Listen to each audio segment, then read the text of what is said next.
A industrialização no Brasil foi historicamente tardia ou retardatária. Enquanto na Inglaterra acontecia a primeira revolução industrial, o Brasil vivia sob um regime colonial e escravista. As primeiras fábricas só puderam ser abertas com a chegada da família real ao Brasil, em 1808. Em 1530 até 1808, o período colonial, era quando as indústrias estavam proibidas de serem abertas. Em 1808 até 1930, época joanina, o primeiro e o segundo reinado e a primeira república, foi onde surgiu as primeiras fábricas, mas o café era o grande produto de exportação. Em 1930 até 1956, alguns dizem que nessas décadas se deu a Revolução Industrial Brasileira. O governo Vargas passa a ser o grande investidor e formador da indústria pesada no país. Em 1956 e até os dias de hoje, começou com o estímulo à indústria de automóveis por JK e a abertura da economia ao capital estrangeiro e à globalização. Vamos falar agora especificamente sobre cada etapa até chegarmos nos dias atuais. O panorama socioeconômico do país atracava o crescimento ao que se refere à industrialização e o capitalismo. A Era Mauá foi determinada pelas ações de Barão de Mauá, político industrial brasileiro, com o intuito de acelerar o cenário industrial do país.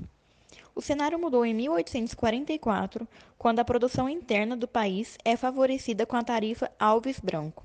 O mercado de produção interna se tornava mais competitivo com os produtos importados. Antes da tarifa, os impostos eram de 15%. Depois dessa tarifa, passou a ser de 30 a 60% de impostos cobrados.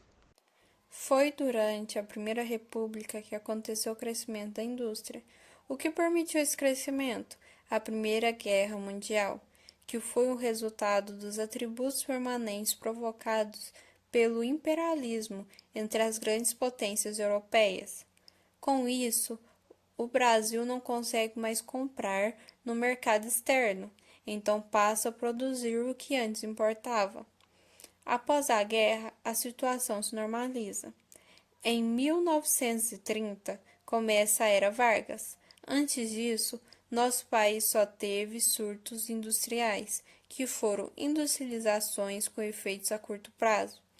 Com Vargas no poder, ele deu foco no mercado interno e houve a legislação trabalhista, com um salário mínimo.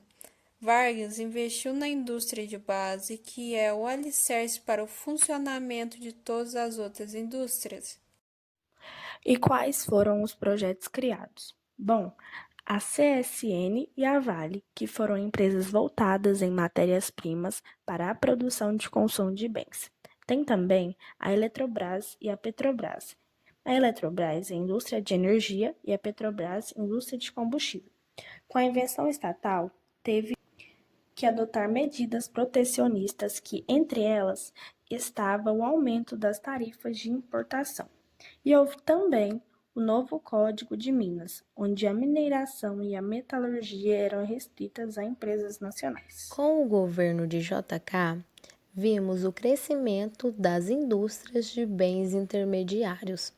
JK privilegiou a indústria automobilística em detrimento do transporte ferroviário e a fabricação de autopeças ganhou grande impulso.